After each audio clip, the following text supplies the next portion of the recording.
기본적으로 이번 정무위원회에서는 그러니까 원안에서 적용 대상에서는 사립학교 교원, 교직원하고 언론인 전체로 그 적용 대상을 확대 적용하기로 했는데 이 점은 갑자기 결정하는 게 아니고 작년 5월달 그 법안 소위에서 이미 그 적용 대상을 확대하기로 합의해서 발표를 한 바 있습니다. 그러니까 8개월 전에 이미 충분히 검토해서 합의했던 사안이기 때문에 막판에 갑자기 했다라고 하는 거는 사실이 아니고요. 그리고 뭐 민간인으로 확대했다라고 하는 것도 전혀 사실이 아닙니다. 원래 원안 자체가 공무원 외에 민간인을 포함하고 있었기 때문에 원래 민간인이 포함되지 않았는데 갑자기 민간인을 넣었다라고 하는 것도 사실이 아니라고 말씀드릴 수 있고요. 사실은 이 사립학교 교직원과 언론 전체로 확대하는 것에 대해서는 여야 간의 이견이 없었습니다. 왜냐하면 비리, 교육 분야의 비리라고 얘기하면 국공립학교보다는 훨씬 더 사립학교에서 그런 부정비리가 많이 생겨나고 또 사립학교 교직원의 급여나 이런 부분들이 다 국가 예산에서 지원되고 있는 상황에서 국공립학교의 서무직원조차도 김영란법에 적용 대상이 되는데 사학재단의 이사장이나 이런 사람들이 적용 대상이 안 된다는 것은 전혀 타당하지 않다라는 것에 대해서 여야 의원 중에서 아무도 문제 제기를 한 적이 없고요. 또 그 언론의 경우에도 이미 원안 자체에 KBS나 EBS 등 언론기관이 일부 포함되어 있었습니다. 그런데 이제 일부 언론은 포함하고 나머지 언론은 포함하지 않는 것이 형평성의 문제가 있었을 뿐만 아니라 이 그 김영남 원안에 보면 공직 유관단체라고 해서 많은 각종 뭐 문화원이라든가 기념사업회 등의 어떤 민간인들도 적용 대상이 되고 있는데 사실은 그런데 비하면 언론이 훨씬 더 공공성이 크다는 점에서 보면 언론을 일부 언론만 포함하는 것은 적절치 않다. 그렇다면 전체 언론사로 확대해서 원칙적으로 적용 대상을 설정하는 게 옳겠다라고 하는 것에 대해서 여야 의원들이 합의한 것이고요. 저는 사실은 이미 작년 5월 달에 그걸 합의했다고 발표했음에도 불구하고 가만히 있다가 막상 이제 정무위에서 처리하고 나니까 이제 와서 그 언론에서 문제 제기하는 것에 대해서는 조금 씁쓸합니다. 그러니까 어떻게 보면 언론이 처리되지 않을 것으로 기대하고 있다가 본인들이 포함이 됐기 때문에 보여주는 직역적 저항이 아닌가 이런 생각을 저는 가지고 있습니다. 그러니까 기본적으로는 정무위원회가 적용 대상을 갑자기 엄청나게 늘려놓은 게 아닙니다. 원래 원안 자체가 적용 대상이 한 160만 명 가까이 좀 됐었는데 그것이 직접적으로는요. 한 180만 명 정도로 늘어난 셈이고요. 그 가족까지 포함할 경우에도 원안 자체가 1,500만 명에서 한 1,600만 명 정도가 적용 대상이 되다가 이번에 한 1,800만 명 정도 늘었기 때문에 원안 자체가 굉장히 포괄적인 적용 대상을 갖고 있었다. 그래서 정무위가 갑자기 대상을 늘린 건 아니다라는 점을 말씀을 드리고 싶고요. 검찰공화국이 되는 거냐라고 얘기하면 사실은 뭐 언론이나 사립학교뿐만 아니라 나머지 대상자들도 다 똑같은 이야기가 성립이 되겠죠. 그러나 이 법이 규율하고 있는 것은 부정청탁과 금품 수수와 관련된 문제이거든요. 그래서 그 부분과 관련해서 보면 사실 지난 2004년도에 선거법 개정을 통해서 45년 건국 이후에 60년간 우리 사회에서 지속돼 왔던 어떤 소위 선거 문화에 큰 변화를 가져오지 않았습니까? 그런데 후보자가 일체의 어떤 그 금품 향응을 제공하지 못하도록 하고 경조사비도 줄 수 없도록 하고 또 주례도 금지하지 않았습니다. 그래서 지금 현행 선거법은 설렁탕 한 그릇만 먹어도 후보자뿐만 아니라 국민 누구나가 다 제재받도록 되어 있지요.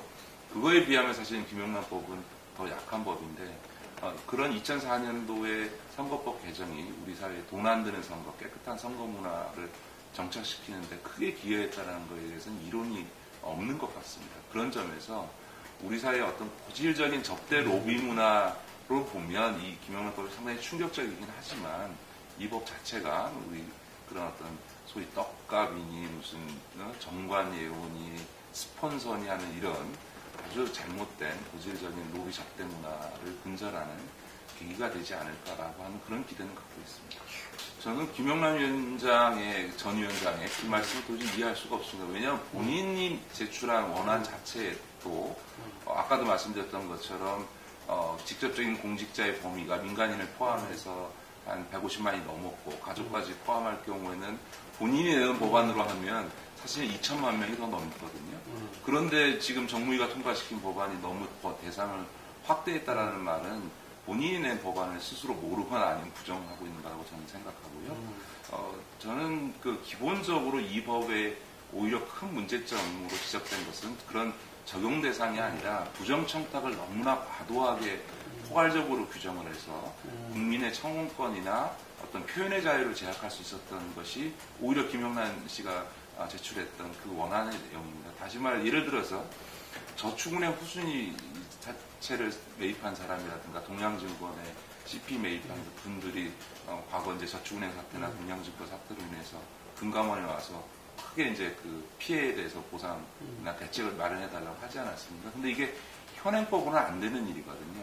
그런데 이 법으로 안 되는 일을 해달라고 요구하는 행위 자체를 포괄적으로 부정청탁이라고 규정을 함으로써 이분들에게 그런 행위를 할 경우에 문제가 생겨나는 게 생기죠. 그래서 이제 법안 소위 과정에서는 아니 국민들이 무슨 그 변호사나 법학 박사도 아닌데 법으로 되는 일인지 안 되는 일인지를 다 일일이 공부해서 민원을 제기해야 된다는 것도 말이 안 되는 거고 국민은 무슨 이야기든지 자유롭게 마음대로 할 수 있어야 되는 거 아니냐라고 하는 점에 크게 문제가 되고 특히 외국의 경우에도 이런 입법에 대한 검토가 있었지만 이런 입법을 하지 않았던 이유가 국민의 표현의 자유를 제약한다는 이유 때문이었거든요. 그래서 오히려 김영란 원안이 가졌던 부정청탁 관련된 법안은 굉장히 많은 문제점을 갖고 있었습니다.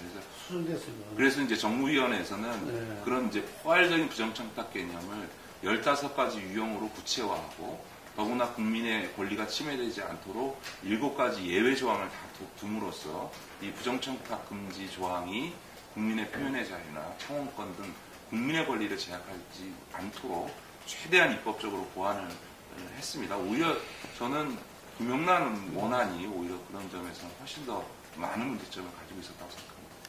저는 뭐 이상민 위원장이 개인적인 어떤 견해를 밝히는 거야 뭐 있을 수 있다고 생각합니다. 실제로 법사위가 정무위가 통과시킨 법안의 본질적 내용을 수정한 경우에는 그건 명백히 국회법을 위반한 월권행위다. 이 적용 대상의 범위와 관련된 부분을 손대는 것은 본질적인 내용에 해당되는 겁니다.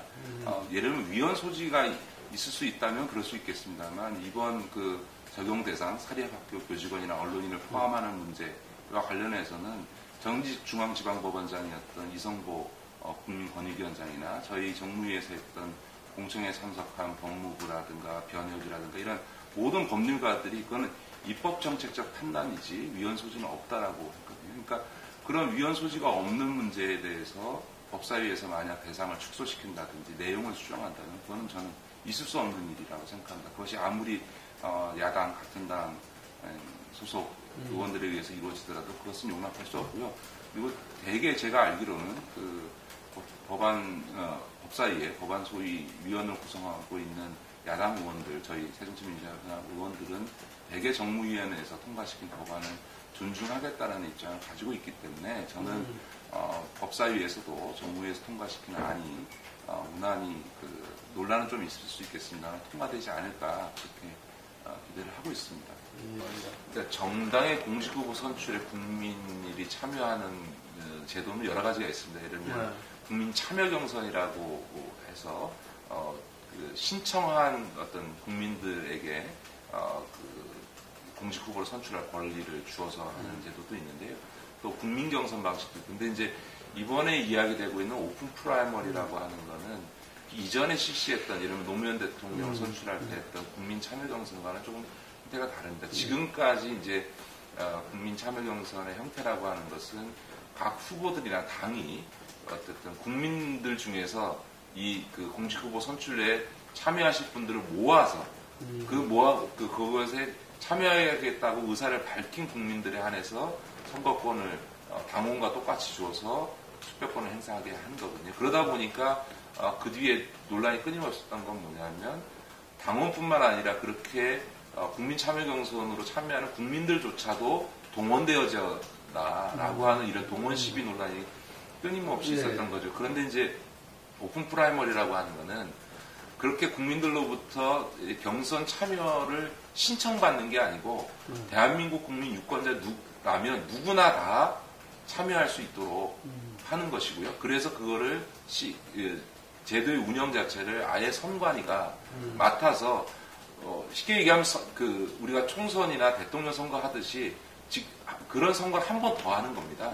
그런 점에서 국민 누구나 참석할 수 있기 때문에 동원 가능성이 없는 거죠. 다만 이 오픈 프라이머리 문제의 가장 큰 문제점이 지적되는 것은 현역 의원의 기득권이 강화된다라고 하는 점입니다. 그러니까 이거는 오픈 프라이머리나 상향식 공천이라고 하는 것이 갖고 있는 가장 본질적인 문제인데요. 예를 들면 미국이라든가 일본 이런 곳의 어떤 현역 의원 재선율이 한 95% 정도 되거든요. 왜냐하면 당연히 현역 의원들이 지역에 있어서의 인지도라든가 또 조직 기반이 있으니까 신인에 비해서 월등하게 유리한 조건에 있게 되고요. 그러다 보니까 이런 상향식 공천을 하다 보면 현역 의원들이 계속 재선되는 양상들이 벌어지는 거죠. 그렇게 되면 결국은 정치 신인의 정치권 진입은 어려워지고 그 장벽이 높아지면서 기존 정치인들의 기득권이 강화되는 이런 문제를 오픈 프라이머리 제도가 낳을 수 있습니다. 그렇기 때문에 오픈 프라이머리 제도를 도입한다 하더라도 그런 어떤 현역 기득권을 강화하는 문제에 대해서는 다른 보완 장치를 저희가 만들어야 된다고 저는 생각합니다. 그 중에 하나가 전략공천 문제가 많이 논란이 됩니다만 전략공천을 유지할 필요가 있는 거죠. 다만 그 전략공천을 당대표가 자기 계파 챙기기 혹은 최고위원회에서 계파들끼리 나눠먹기 하는 것을 방지하기 하는 게 제일 중요하고요. 그래서 이제 저희 당 정치혁신 실천위원회에서는 전략공천위원회라는 것을 따로 두어서 당대표의 전략공천 권한을 견제하고 절차적으로 좀 투명하게 하자라고 하는 이런 제도개혁 방안을 내놨고 이번에 아마 전당대회에서 채택이 될 것 같습니다. 그런 방향으로 개혁할 필요가 하나 있고요. 또 하나는 이 상향식 공천이라는 것은 결국은 지역구 선거에서 이루어지는 거거든요. 그런 점에서 보면 소위 비례대표제를 좀 더 확대함으로써 각종 직능 세대 계층별 대표성을 오히려 강화시켜주는 방향으로 가게 되면 이 오픈 프라이머리 제도의 어떤 문제점도 일부 보완을 할 수 있다고 생각합니다. 한 가지만 더 말씀드리면 이 비례대표 문제와 관련해서 우리가 이제 복지국가 얘기를 합니다만 사실은 복지국가는 정치 시스템하고 굉장히 밀접히 연관이 되어 있습니다. 가장 발전한 복지국가라고 하는 스웨덴은 국회의원 전체가 다 비례대표입니다. 그 다음 모델로 이야기하는 독일 같은 경우에는 비례대표가 반입니다. 복지에 있어서는 가장 후진국이라고 얘기하는 미국이나 영국 이런 데들이 사실은 비례대표가 한 명도 없습니다. 다시 말해서 비례대표가 많으면 많을수록 복지국가로 나가는 정치 시스템이 된다는 것이죠. 그건 이미 세계적으로 입증이 되어 있습니다. 왜냐하면 지역구 숫자가 많으면 많을수록 지역구 의원은 지역구에 얽매이고 또 그 지역구 안에서는 계층적으로 다양한 계층들이 존재하기 때문에 자기 소신에 따른 의정활동을 하기가 굉장히 어려운 거지요. 그러다 보니까 소위 그 중도 수렴 현상이 발생하게 되고 그러다 보니까 이제 소위 여야 간에 소위 경쟁하는 정당 간의 차별성이 떨어지게 되는 이런 현상이 발생하게 됩니다. 그런 점에서 보면 이번 이제 그 헌재에서 그 인구 등가성 관련된 판결이 있어서 어차피 지금 선거구도 재획정해야 되고 그에 따라 선거제도 개혁을 해야 됩니다. 그런 점에서 보면 우리가 비례대표를 더 충분히 확대함으로써 오픈 프라이머리 제도를 도입하는 것과 함께 이 어떤 정치적 균형을 맞출 필요가 있다고 저는 생각합니다. 그 점과 관련해서 하나 더 말씀드리면 공직 후보자에 대한 자격 검증을 훨씬 더 강화해야 됩니다.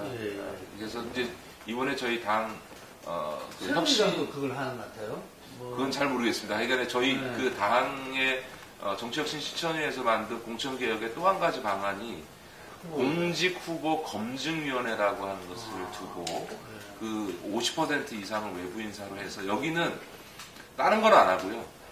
부적격 후보를 아주 엄격하게 걸러내는 역할만 하도록 하려고 합니다. 그것도 이번에 이제 저희 혁신위원회나 당원당규분과 전준위에서 합의가 됐기 때문에 이번 전당대회에서 아마 처리가 될 수 있을 거라고 생각하는데 그런 공직후보 검증위원회에서 정치 신인뿐만 아니라 기존의 현역 국회의원이나 이런 부분에 대해서도 엄격한 자격 검증을 해서 거기서 이제 후보 자격을 부적절한 사람에 대해서 걸러주는 기능을 아주 원칙적으로 강화해서 해주게 되면 오픈 프라이머리를 하더라도 그것이 현역에 뭘 해도 그냥 지역구 관리만 잘하면 다 재선할 수 있는 그런 문제들은 좀 극복할 수 있을 거라고 생각합니다. 저는 물론 이제 원칙적으로 보면 선거구제도를 먼저 확정짓고 그거에 따라서 선거구를 획정하는 게 맞다고 생각을 합니다만 일단 원칙적으로 이 문제를 떠나서 현실적으로는 두 가지를 병행해서 진행할 수밖에 없다고 생각을 합니다. 왜냐하면 올 연말까지 이제 그 선거구 인구 등가성 헌재 판결에 따라 선거구를 재조정을 하고 했습니다만 이게 시간이 가면 갈수록 현역 의원들의 이 사활적 이해관계가 걸리기 때문에 결국은 아무것도 변경 못하고 이대로 가면 올해 연말에 아마 역대 사상 최악의 게리맨더링이 발생할 거라고 저는 생각합니다. 그렇기 때문에 선거법 개정을 통해 선거구제를 개편하는 논의와 선거구 획정의 위원회를 독립시켜서 거기서 선거구 획정을 위해서 여러 가지 실무적 작업을 진행해야 되거든요. 이걸 동시적으로 진행해서 저는 같이 처리하는 방향으로 접근해야만 게리맨더링을 막을 수 있다 이렇게 생각을 하고요. 선거구제와 관련해서 보면 저는 중대선거구는 맞지 않다고 생각합니다. 사실은 전 세계에서 중대선거구제를 하고 있는 나라는 별로 없습니다. 특히 선진국일수록 다 소선거구제 제도를 취하고 있고 또 중선거구제와 대선거구제는 완전히 다른 선거구제인데 이거를 마치 비슷한 유형인 것처럼 중대선거구제 이렇게 묶어서 얘기를 하거든요. 사실은 대선거구제는 그 권역별 비례대표제하고 똑같은 선거제도입니다. 그렇기 때문에 대선거구제는 오히려 권역별 비례대표제 차원으로 논의를 해야 되는 문제이고요. 중선거구제만 놓고 보면 우리가 이제 과거 군사독재 시절에 중선거구제 아니었습니까? 그 중선거구제의 가장 큰 문제가 뭐냐면 거대 두 개 정당이 나눠먹게 하는 구조로 된 거죠. 그래서 일본도 원래 중선거구제를 하다가 소선거구제로 바꿨거든요. 그래서 모든 나라가 다 소선거구제를 유지하고 있는 거죠. 더군다나 지금 중대선거구를 얘기하면서 농촌 지역은 소선거구로 하고 도시 지역은 대선거구, 중선거구제로 한다라고 하는 것은 헌재 결정하고도 무관한 이야기죠. 사실은 지금 농촌 지역의 경우에 지금 인구 하한선 미만의 어떤 그 지역들이 너무 많아서 생겨나는 문제이기 때문에 농촌 지역의 소선거구제를 유지하는 한 소위 이른바 얘기되는 지역 대표성의 문제는 전혀 해결될 길이 없기 때문에 저는 소위 중대선거구제를 추진할 어떤 명분도 없다 이렇게 생각을 합니다. 다만 이 소선거구제가 갖고 있는 그 다수 독식하는 승자 독식 구조의 문제를 보완하는 방법은 저는 결국은 정당 투표를 통해서 비례대표를 확대해 줌으로써 국민들의 정당에 대한 지지도가 의석에 제대로 반영될 수 있는 방식으로 가야 된다고 생각합니다. 다만 많은 분들이 지적하는 독일식 그 정당명 비례대표제는 저는 우리 한국 사회에서 적용하기는 좀 어렵다. 왜냐하면 그거는 굉장히 복잡한 의석 보정 방식을 취해야 되고요. 또 의원 정수도 많아야 될 뿐만 아니라 정해놓은 의원 정수에도 지역구를 보정하다 보면 많게는 몇십 명씩 의원을 더 증가시켜야 되는데 이걸 우리 국민들이 수용하기 굉장히 어렵다고 생각합니다. 그런 점에서 보면 독일 방식의 그런 복잡한 제도보다는 단순 비례대표를 확대하는 이런 형태로 가고요. 비례대표가 100명 이상으로 늘어나게 되면 저는 권역별 비례대표를 할 수 있다고 생각합니다.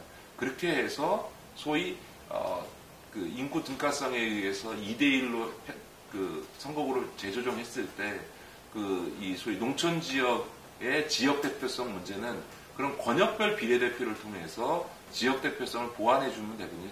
서구의 많은 유럽의 국가들이 비례대표제를 스웨덴처럼 100% 하거나 아니면 50%의 비례대표를 하는 이유가 바로 그런 오히려 지역 대표성을 강화시켜주는 측면이 있습니다. 왜냐하면 그거를 중앙 전국 단위로 하는 게 아니라 각 지역별로 그 비례대표 의석을 배분해줘서 지역 대표성을 갖는 비례대표를 선출하도록 해주고 있거든요. 그렇게 되면 비례대표 확대야말로 소위 인구 등가성의 헌재 결정을 존중하면서도 지역 대표성을 어떤 보완해 줄 수 있는 현실적 방안이 아니냐 저는 그렇게 생각하고 있습니다. 예, 사실은 저를 포함해서 많은 의원들이 국회에 처음 들어왔을 때 사실 정말로 이 당에서 바꾸고 싶은 것 중에 하나가 당의 사무처 조직의 비효율성. 또 하나가 민주정책연구원을 좀 제대로 된 그 싱크탱크로 만드는 이게 공통적으로 그런 이야기를 해왔고요. 지난 몇 년 동안에도 민주정책연구원을 바꿔보기 위한 노력을 음으로 양으로 많이 해봤습니다만 현재는 참 많이 힘든 것 같습니다. 이게 여러 가지 이유고요. 그래서 이제 저희 더 좋은 미래가 작년에 출범하면서 각 의원들이 각자 지금 1,000만 원씩 다 연구기금을 각출을 해서 그 돈을 갖고 연구소를 만들겠다라고 작년 발표를 했습니다. 그랬더니 기자들이 그게 그 의원들이 뭐 개인 연구소는 하는 적이 있어서 그래 공동 연구소를 만든 적이 우리 정치사에 없기 때문에 되겠어 했는데 실제로 이번에 이제 그 법인인가 신청까지 들어가서 올 3월 초에 이제 정식으로 더 미래 연구소라는 이름으로 발족을 합니다. 이거는 소위 이 진보 개혁 세력의 집권을 위한 수권을 위한 싱크탱크로서 저희가 제대로 한번 만들어 보려고 하고요. 그거는 19대 국회뿐만 아니라 앞으로도 지속적으로 이 연구소는 독립된 법인으로 활동을 하면서 한편에서 당의 새로운 어떤 정책과 수권 전략을 공급할 뿐만 아니라 당을 넘어서서 시민사회나 지식사회까지를 포함해서 뭔가 새로운 비전, 새로운 전략에 대한 공감대를 만드는 그런 정말 명실상부한 싱크탱크를 또 발전시켜 나갈 계획입니다. 일단 뭐 누가 당대표가 되든 공통적으로 드리고 싶은 이야기는 그 정치혁신실천위원회는 이제 비대위 체제하에서 5월 8일 전당대회가 되면 이제 마감을 하겠습니다만 이런 당의 혁신이라든가 정치개혁에 대한 국민적 요구는 오히려 더 강해지고 있고 이건 앞으로도 단기간 내에 이루어질 수 있는 게 아니라 장기적으로 추진돼야 되기 때문에 어느 분이 당대표가 되더라도 저는 제2기 정치혁신실천위원회를 만들어서 지금까지보다 더 강력하게 당의 혁신과 정치개혁을 추진해 주셨으면 하는 것이 저의 생각이고 우리 정치혁신실천위원회 위원들의 생각입니다. 그런 걸 통해서 지금 2월달에 구성된 정개특위가 소위 정치권의 여야 간의 무슨 그 담합과 나눠먹기가 아니고 정말 국민적 관점에서 정치개혁 법안을 처리할 수 있도록 당이 뒷받침해주는 구조를 만들어야 한다. 그래서 정치관계법에 있어서 어떤 혁명이라고 얘기하는 2004년도의 어떤 정치관계법 개정의 버금가는 그런 변화를 올해 2015년에 이루어야 되지 않을까. 그런 점에서 저는 2기 정치혁신실천위원회를 더 힘을 실어서 강하게 구성하고 그걸 통해서 정개특위가 국민적 시선에서 국민적 눈높이에서 제대로 선거법이나 선거구 획정을 하도록 만드는 것 이걸 좀 답을 좀 드리고 싶고요. 두 번째로는 당의 정책과 노선을 좀 분명히 해야 된다. 그러니까 앞서 말씀하셨던 것처럼 새누리당과 이 새정치민주연합이 50보 100보 아니냐. 도대체 두 당이 무슨 차이냐. 이번 이 연말정산 문제와 같은 세금 문제와만 해도 막 싸우는 것 같은데 막상 법안 처리할 때는 두 당이 다 똑같이 같은 입장에 대해서 법안 처리하고 이런 이제 모습이어서는 곤란하다 이렇게 저는 생각하고요. 그런 점에서 소위 이제 복지, 경제 민주화 이런 세금 이런 문제에 있어서는 당의 분명한 노선과 정책을 갖고 확실히 차별화해서 우리의 비전이 뭐고 그걸 통해서 수권하면 어떻게 하겠다라고 하는 수권의 비전을 명확히 제출하는 그런 좀 당대표, 당 지도부가 됐으면 좋겠다라는 건 누가 돼도 좀 고민해드리고 싶은 거고요. 후보 각각에 대해서는 이제 제일 이제 선두권에 있다고 평가되는 문재인 의원의 경우는 만약 당대표가 된다면 본인 스스로 얘기했던 것처럼 어떻게 탈친노 개파를 실천해낼 거냐. 그러니까 그것이 당이 개파 갈등에서 벗어나서 국민적 수권 정당으로서 신뢰를 받고 총선 대선에서 승리할 수 있는 가장 중요한 거라고 생각합니다. 그래서 말이 아니라 실제로 탈로하는, 탈친노하는 당 운영과 어떤 혁신의 비전을 어떻게 실천해내느냐가 문재인 후보에게 가장 중요한 문제라고 생각합니다. 박지원 후보는 통합 당대표라고 얘기하시면서 지금 너무나 많은 소위 이 분열적, 갈등적, 개파적 선거운동을 해왔기 때문에 그것이 줄 수 있는 어떤 부정적효과가 너무 크다고 생각합니다. 그리고 무엇보다 능력이나 경륜은 추중하시지만 과연 새로운 시대의 지도자로서의 어떤 적합하냐라고 하는 이제 의문이 계속 제기돼 왔기 때문에 그거에 대해서 실천적 답을 하지 못한다면 저는 이제 상당히 어렵지 않겠냐 이런 거고요. 이인영 후보의 경우에는 그러니까 젊음과 패기를 이야기한다만 이제 그거를 현실화시켜낼 수 있는 리더십을 어떻게 당대표가 되었을 때 발휘할 수 있느냐. 그리고 소위 이제 이른바 86그룹들에 대해서 갖고 있는 그 소위 본인들이 늘 전대협 세대를 이야기하면서도 구체적인 정책과 정치 과정에서 그것을 분명한 색깔로서 실천해내지 못했다라고 하는 오랜 이 비판으로부터 어떻게 극복할 수 있냐 이런 것들이 만약 당대표가 됐을 때 주어질 가장 큰 과제들이 아닌가 싶습니다. 개인적 견해를 보면 저는 이 정당에 들어와가지고요. 어떻게 하다 보니까 이게 뜻하지 않게 정당에 들어와서 국회의원이 되고 나서 저도 이제 학생운동 때부터 하면 조직운동이라고 하는 거를 근 30년 가까이 한 셈인데 정말로 이해가 안 되는 것 중에 하나가 탈당을 하고 탈당한 사람을 나중에 또 복당시키고 하는 그러니까 저는 있을 수 없는 일이라고 저는 생각합니다. 물론 예를 들면 저 같은 경우에 민주통합당을 통해서 통합하면서 시민사회 세력과 함께 이 당에 들어왔습니다.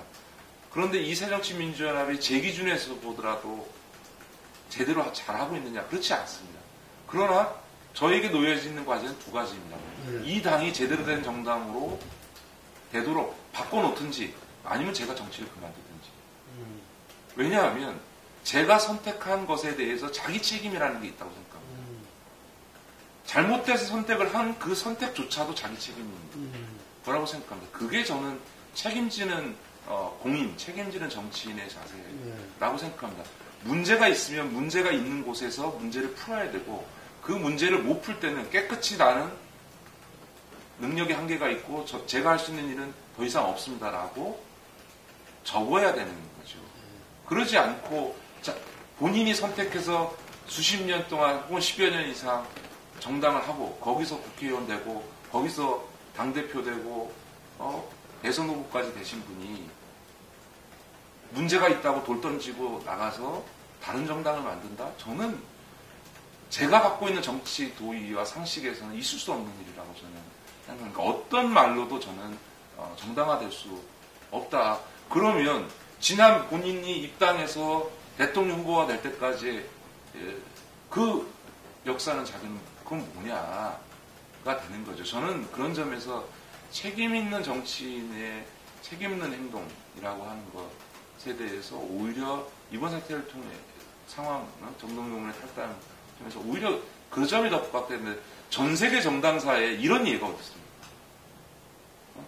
대통령 후보를 한 사람이 탈당해 나와서 신당을 만들겠다 이런 경우도 없고요. 이런 경우뿐만 아니라 저는 막 정당에 딱 탈당해 나가고 하는 이런 것들을 더 이상 용인해서는 안 된다. 그래가지고 우리 한국 정치 발전할 수 없다 이렇게 생각합니다. 예, 2015년 새해는 밝았습니다만 우리 국민들 특히 젊은 사람들에게 여전히 대한민국은 힘들고 어려운 상황이라고 생각합니다. 그러나 꿈을 꿀 때 우리가 현실을 바꿀 수 있는 것처럼 뭔가 바꿔낼 수 있다는 희망을 가지고 2015년 힘있게 출발하셨으면 좋겠고요. 책임 있는 정치인으로서 새정치민주연합을 바꿔내고 국민들에게 희망을 드릴 수 있는 정당이 되도록 제가 할 수 있는 모든 최선의 노력을 다하도록 하겠습니다. 죄송하고 감사합니다.